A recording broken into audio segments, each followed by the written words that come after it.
Some worked as guides, but others were put on display. Placing of the boy in the cage of the monkey is an outrage. Next was what could be called the consensus view of the scientific community.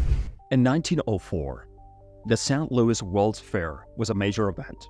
People came to see new inventions, enjoy cultural displays from around the world, and have fun at the fair. But hidden behind the exciting exhibits was a disturbing reality. Human beings were displayed like animals in zoos. This isn't a made-up story. It really happened not that long ago. This disturbing practice of human zoos was common during the peak of European colonialism, from 1870s to the 1940s. During this time, European countries had taken control of large areas in Africa, Asia, and the Americas. They saw the people from these regions as primitive and brought them to Europe and America to put them on public display. Imagine about encountering people from entirely different cultures, not as valued guests or performers, but shown off like animals in cages at a fair. Black people's experience in Berlin, and yeah, I think the history of human zoos surprised me a lot because at the time I'd never even visited a zoo in my life. These exhibits were often set up to look like natural environments for the people being shown. Imagine a fake jungle scene with lots of plants where people from Africa were displayed, or a mock village with traditional huts for people from Asia. However, these setups were not true representations of their cultures. The whole display was staged to promote racist ideas about the European superiority and cultural differences. Instead of showing the real beauty and richness of these cultures, exhibits reinforced harmful stereotypes and fueled prejudice. The human cost of dehumanization. The human beings forced to live in these exhibits weren't treated with even basic respect. They were confined to small and unsanitary conditions, often in makeshift shelters that were far from suitable for the climates they were displayed in. Darwin's theory provided a template for categorizing Africans as biological. Imagine living in a small, poorly built hut during a cold European winter, when your traditional clothing is designed for the hot African climate. These were harsh and inhuman living conditions. They were also forced to perform dances and ceremonies, which were often distorted versions of their real traditions, just to entertain the crowds. Imagine having to act out a mockery of your culture's practices for people who see you as a curiosity, not as a person with a rich heritage. This constant pressure to perform stripped them of their dignity and disrespected their cultural traditions. The dehumanization wasn't limited to simply displaying people. Some exhibits went a step further, placing indigenous people in cages alongside animals, particularly apes. This deliberate positioning sent a horrifying message. He is well treated and happy. To say that the boy is placed in the cage to show his similarities to the monkey is nonsense.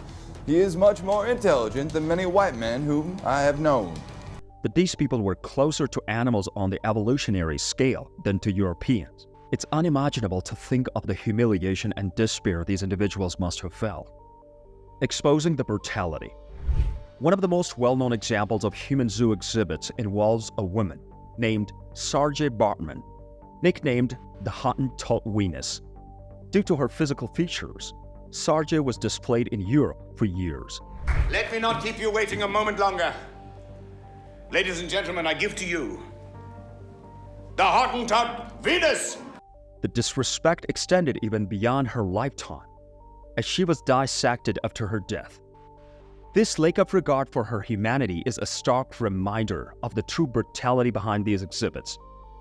Her story exemplifies the objectification and exploitation that people in these exhibits faced. Another example was the 1904 St. Louis World's Fair, which we mentioned earlier. Here, hundreds of people from colonized countries were displayed in exhibits. Imagine a world fair that celebrates progress while at the same time dehumanizing people from around the globe.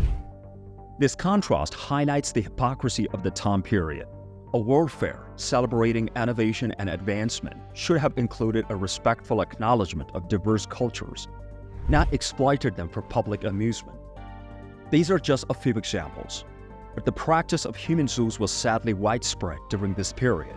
Many people's lives were negatively impacted by being displayed in these exhibits.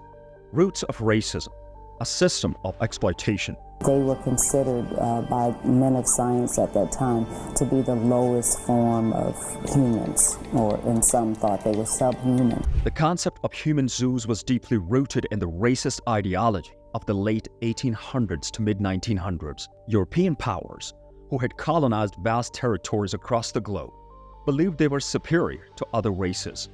These exhibits served to reinforce that belief and justify the ongoing colonization efforts. Imagine exhibits with stereotypical images of Africans living in primitive conditions, with minimal clothing and basic tools.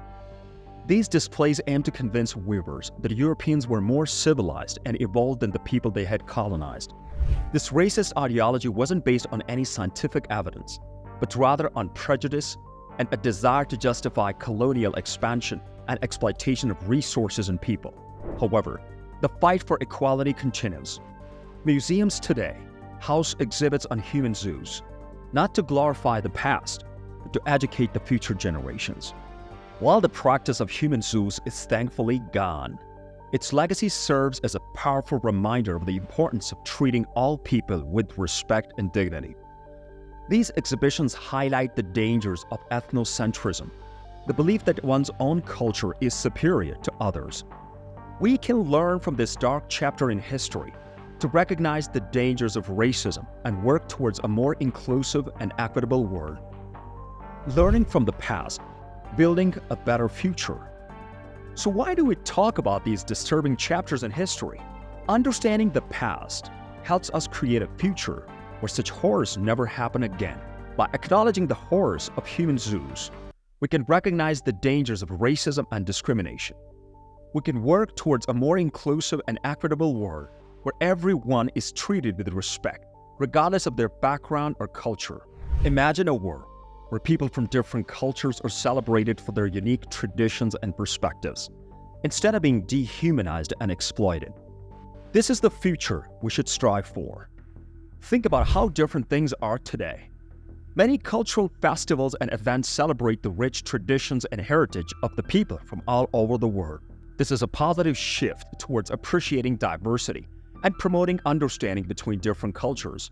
Thanks for joining us on this journey through history. Let us know in the comments below what surprised you most about human zoos. And remember, share this video with your friends and family to spread awareness about this important topic. Don't forget to subscribe to our channel and press the bell icon so you can never miss our video. Together, we can create a future where human zoos are a relic of the past, where everyone breathes freely, not just the air, but also the freedom from prejudice and discrimination.